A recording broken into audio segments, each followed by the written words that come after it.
Hi, welcome to Learn with Dr. Jayant. This is an initiative to clear UPSC prelims through MCQs.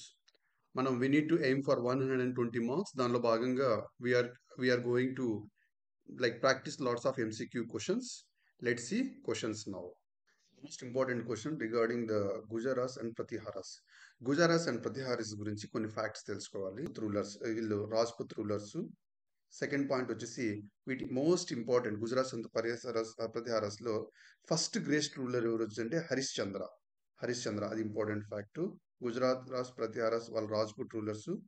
Most first important ruler ఎవరు great ruler అంటే హరిశ్చంద్ర, ఇది కూడా గుర్తుపెట్టుకోవాలి. తర్వాత వీళ్ళు he conquered రాజ్పుతానాన్ని canker చేశారు. రాజ్పుతానా హరిశ్చంద్ర అనే తను రాజ్పుతానాన్ని కాంకర్ చేసి and ruled his capital as బిన్మాయ్ని క్యాపిటల్గా ఉంచి ఈ రాజ్పుతానాన్ని రూల్ చేయడం జరిగింది. Bhinmal. Okay, and the Gurjaras different బ్రాంచెస్గా ఉన్నాయి. దీంట్లో మోస్ట్ ఇంపార్టెంట్ బ్రాంచ్ వచ్చేసి ఒక బ్రాంచ్ గుజరాత్ని రూల్ చేసింది.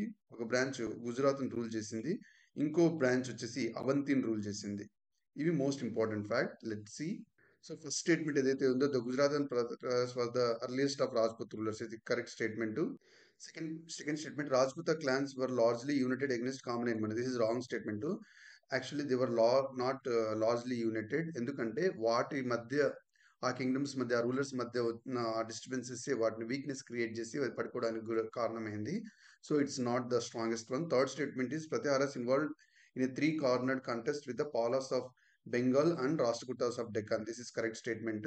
ఎందుకంటే ఈ పాలాస్ ఆఫ్ బెంగాల్, పాలాసు, రాష్ట్రకూటాసు మరి ప్రతిహారస్ ఈ ముగ్గురికి మధ్య ఎప్పుడు కాన్స్టెంట్గా ఒక కంటెస్ట్ ఉండింది ఫర్ కనూజ్ దీనికోసం. ఇది ఇంపార్టెంట్ అనమాట. So third statement is also correct statement. Important. ఈ రాజ్పుత్స్ దానిలో చౌహాన్స్ ఉండేవారు. Chauhans come under Rajputs. దీనిలో మోస్ట్ ఇంపార్టెంట్ రూలర్ ఎవరంటే విగ్రహరాజ్ అనే అతను ఉండేవాడు. విగ్రహరాజ్ ఇతనే ఢిల్లీని ఆక్యుపై చేశాడు. He occupy Delhi. ఇది మోస్ట్ ఇంపార్టెంట్ ఫ్యాక్ట్. దెన్ ఈ చౌహాన్స్ ఎవరైతే ఉన్నారో they faced onslaught of the Muslims under Mohammed of Ghori attack చేసింది ఈ చౌహాన్స్ రూలింగ్ అప్పుడే. అందుకని ఇది కూడా ఇంపార్టెంట్ ఫ్యాక్ట్ అనమాట. సో రాజ్పుత్స్ వచ్చింది కాబట్టి రాజ్పుత్స్లో 3 ఇంపార్టెంట్ ఫ్యాక్ట్స్ చెప్పడం జరిగింది. Chauhans also comes under Rajput. దాంట్లో ఒక రాజ్పుత్ పేరు వచ్చేసి విగ్రహరాజ్, అతని ఢిల్లీని ఆక్యుపై చేశాడు. తర్వాత ఈ రాజ్పుత్స్ ఈ చౌహాన్స్ రూల్ చేస్తున్న టైంలో గోరీ వచ్చి అటాక్ చేసి మన వెల్త్ని ప్లండర్ చేయడం జరిగింది. అది కూడా ఈ టైం పీరియడ్లోనే జరిగింది. These are the important facts about the Rajputs you need to remember. Let's see next question. Next 12th question. The proceedings in the Supreme Court shall be either in the English or Hindi. This is wrong statement. ఎందుకంటే article 348(1) ఏం చెప్తుందంటే the proceedings of the ఏవైతే ఉంటాయో supreme కోర్టులో అన్ని proceedings and in every high court ఇంగ్లీష్లో ఉంటుంది. వేరే లాంగ్వేజ్లో కావాలంటే they should pass some law. State high court అయితే హైకోర్టులో కానీ సుప్రీంకోర్టు కానీ హిందీ కానీ డిఫరెంట్ లాంగ్వేజెస్లో ప్రొసీడింగ్స్ కావాలంటే అది ఫెసిలిటేట్ చేస్తూ ఒక లా ఉండాలి. అప్పుడే హిందీలో కానీ చేయడం జరుగుతుంది. లేకపోతే it should be in only English. So article 1 first statement is wrong. Second statement చూసినట్టయితే next statement the parliament can authorise the use of Hindi language or any other language used for any official purpose of state in the proceedings in the high court having its principal state. ఇది wrong statement. ఎందుకంటే governor of the state ఎవరైతే ఉన్నారో అతను president consent use చేసుకునేసి this is as per the article 348(2)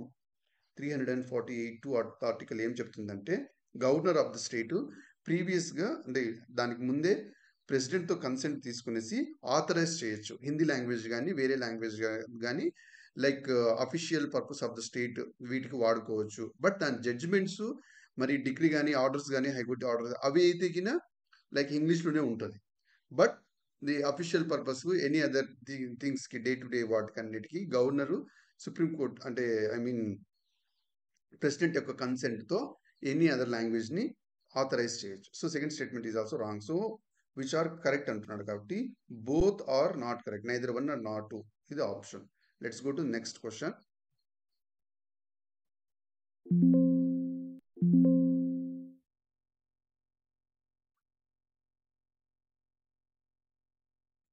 statement Tolkappiyam గురించి. తొలపియం అంటే Sangam literature, most important Sangam literature. దీనిలో most important let's see the తొలపకి Tolkappiyam is authorised by Tolkappiyar. ఇది ఇంపార్టెంట్ కరెక్ట్ స్టేట్మెంట్. ఎందుకంటే ఇది అర్లియెస్ట్ తమిళ్ లిటరేచరు. దెన్ ఇంకోటి వచ్చేసి it's about the Tamil grammar. ఇది ఇంపార్టెంట్. It is about the Tamil grammar. It's work on Tamil grammar. కానీ ఇది lot of political and social conditions ఆ సంఘం పీరియడ్లో ఎలా ఉన్నాయి అనే ఇన్ఫర్మేషన్ కూడా ఇస్తుంది. పొలిటికల్ గ్రామర్ గురించి ఇస్తుంది, plus political and political conditions ఆ సంఘం పీరియడ్లో ఉన్నాయి ఆ విషయం కూడా ఇస్తుంది అనమాట. It's work on Tamil grammar, right statement. It is information on the political and social economic condition of Sangam period. All the three correct statements. So option D is correct one. Let's see another one. Battle of Tarain గురించి. ఇది చాలా important. Battle of Tarain is most important. ఎందుకంటే ఈ వారు most to understand it better, ఇది పృథ్వీరాజ్ చౌహాన్కి మహమ్మద్ ఘోరీకి మధ్య జరిగింది. యాక్చువల్గా 1911లో ఒక వారు, 1912లో ఒక వారు జరగడం జరిగింది. 1911లో ఏం జరిగిందంటే మొహమ్మద్ ఘోరీ ఇన్వైట్ చేసినప్పుడు దాన్ని రెసిస్ట్ చేయడానికి Prithviraj Chauhan lots of Hindu rulers వాళ్ళ సపోర్ట్ తీసుకునేసి దీన్ని రెసిస్ట్ చేసి ఘోరీని ఓడించగలిగాడు. దాన్ని లైక్ మళ్ళీ అవెంజెన్స్ కోసం, అంటే ప్రతీకారం తీర్చుకోవడం కోసము నెక్స్ట్ ఇతను lots of soldiers almost like 1,20,000 మెన్తో 1,20,000 మెన్తో అతను మళ్ళీ ఇన్వైట్ చేయడం జరిగింది. ఆ ఇన్వైట్ చేసిన సెకండ్ టైంలో సెకండ్ బ్యాటిల్ ఆఫ్ తెరైన్, దాన్నే సెకండ్ బ్యాటిల్ ఆఫ్ తెరైన్ అంటారు. సెకండ్ బ్యాటిల్ ఆఫ్ తెరైన్ వచ్చేసి 1912లో అవ్వడం జరిగింది. ఈ 1912లో యాక్చువల్గా పృథ్వీరాజ్ చౌహాన్ని ఎన్సర్కిల్ చేసి అతను ఓడించి తన్ని చంపేయడం అనేది జరిగింది. చంపేసి ఈ విధంగా లైక్ అప్పటి వరకు ఇస్లాం రూలర్స్, హిందూ రూలర్స్ దీంట్లో ఉండింది. దీని తర్వాత ఏమైందంటే అది Islam rulers full fledged kingdom start చేయడానికి కూడా హెల్ప్ అయింది అనమాట.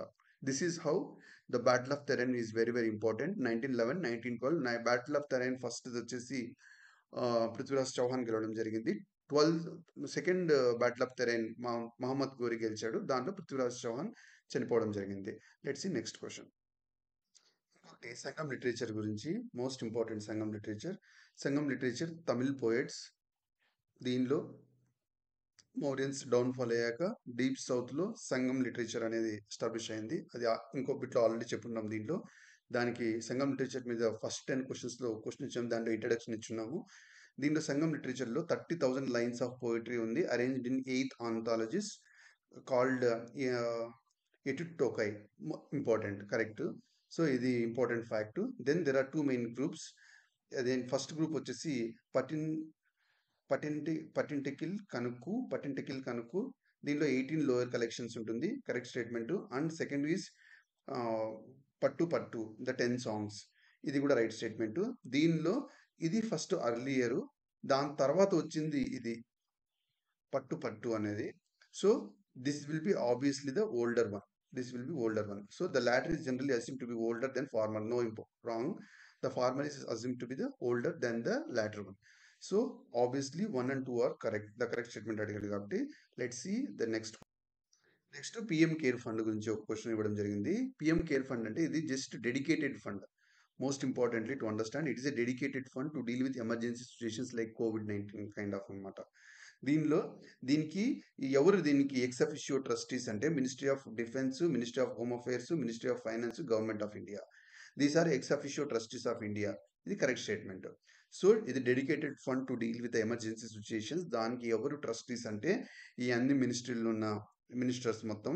దాని తర్వాత the fund consist entirely of voluntary contributions from individuals and organisations. This is important. ఎంటైర్గా వాలంటరీ కాంట్రిబ్యూషన్స్, గవర్నమెంట్ ఫండింగ్ ఏమీ ఉండదు. Most important.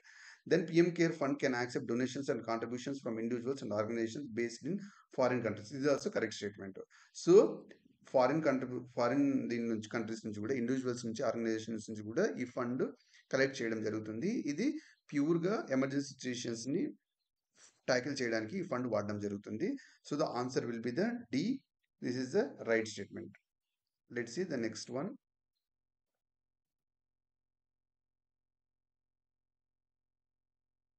Let's see the next one. Next one, which of the following are the dynasties? Let's see. Yeah. Which of the north ఇండియాలో Alexander invasion అయినప్పుడు ruler ఎవరున్నారంటే option A Nanda, B Maurya, Sangam, C D Kanva. దీంట్లో most ఆ టైంలో నందాస్ ఉన్నారనమాట. ఇది important fact. So option A is correct statement. 326 Alexander invasion గురించి already ఒక క్వశ్చన్ చేయడం జరిగింది. దానికి అక్కడ బేసిక్స్ కూడా ఇవ్వడం జరిగింది. దానిలో ఫస్ట్ ఆ టైంలో ఉన్నప్పుడు ఇండియా రూలర్ ఎవరు ఉన్నారంటే నెక్స్ట్ మీకు చోళ కింగ్డమ్. దీన్నే చోళ మండలం అని కూడా అంటారు. చోళ మండలం అని కూడా అంటారు. మోస్ట్ ఇంపార్టెంట్ ఈ fact, the chief centre of political powers lied at Madurai. Madurai కాదు option, it was lied at Uraiyur. Uraiyur, URAIYUR, Urayur. The Chola kingdom was situated between the Pennar and Velar river. This is correct statement too. So option 2 is correct. ఇంకా most important facts ఇందులో గుర్తుపెట్టుకుంటే early medieval టైమ్స్లో ఇది ఎక్కడుండింది ఈ ఉరయూర్ అనేది అంటే కన్నా it is associated to the north east of territory of Pandyas. పాండ్యాస్కి నార్త్ ఈస్ట్ సైడ్ ఉండింది, between the Pennar and Vellar రివర్స్కి మధ్యలో ఉండింది. ఇది ఇంపార్టెంట్ ఫ్యాక్ట్ అనమాట regarding the Chola kingdom. Let's see next one. Next Rajendra one of the Chola kingdom. Chola కింగ్డమ్లో ది చోలా అథారిటీని reasserted చేశారు over the Cheras and Pandya kingdom. He is the Rajendra one. This is important fact. So Chola కింగ్డమ్లో చేరాసు పాండ్యాసు వాటికి ధీటుగా తన చోలా కింగ్డమ్ని ఇది చేసిన వ్యక్తి, స్ట్రెంథన్ చేసిన వ్యక్తి Rajendra one. He reasserted the Chola authority. So first statement is correct statement. తర్వాత సెకండ్ స్టేట్మెంట్ చూసినట్టు, ఈ founded the city of Gangai చోళమన్, గంగైకొండ చోళాపురం. ఇది ఇంపార్టెంట్ స్టేట్మెంట్. గంగైకొండ చోళాపురం సిటీని ఫౌండ్ చేసింది ఎవరంటే Rajendra one. To commodity is invasion in north India. ఇది ఇంపార్టెంట్. తను నార్త్ ఇండియాలో ఇన్వైట్ చేసినప్పుడు అక్కడ ఒక సిటీని ఫౌండ్ చేయడం జరిగింది, అంటే నిర్మించడం జరిగింది. అది ఎవరంటే రాజేంద్ర వన్. సిటీ పేరు Gangaikonda Cholapuram. So both the statements are correct. So this one is correct. Let's see the next one. Important. 15th finance commission the consolidated fund of India నుంచి స్టేట్స్కి వెళ్ళేటప్పుడు ఏ క్రైటీరియాని కన్సిడర్ చేశారు స్టేట్స్కి ఎంత డబ్బు రావాలనేది అంటే population of 2011 census important fact, income distance important fact, tax effort, area of the states. ఈ నాలుగుని కూడా కన్సిడర్ చేయడం జరిగింది. So option 1, 2, 3, 4 is correct statement. This is regarding the 11 to 20 questions. Will start next ఈ సిరీస్ ఇంకా continue చేద్దాం. ఈరోజు ఇంకో వీడియోతో కూడా వస్తా. If you like don't miss to subscribe so that నా కంటెంట్ మీరు మిస్ చేయకుండా ఉంటారు. At the same time show your affection through your likes and comments so that I'll get motivated to do more kind of questions. Thank you.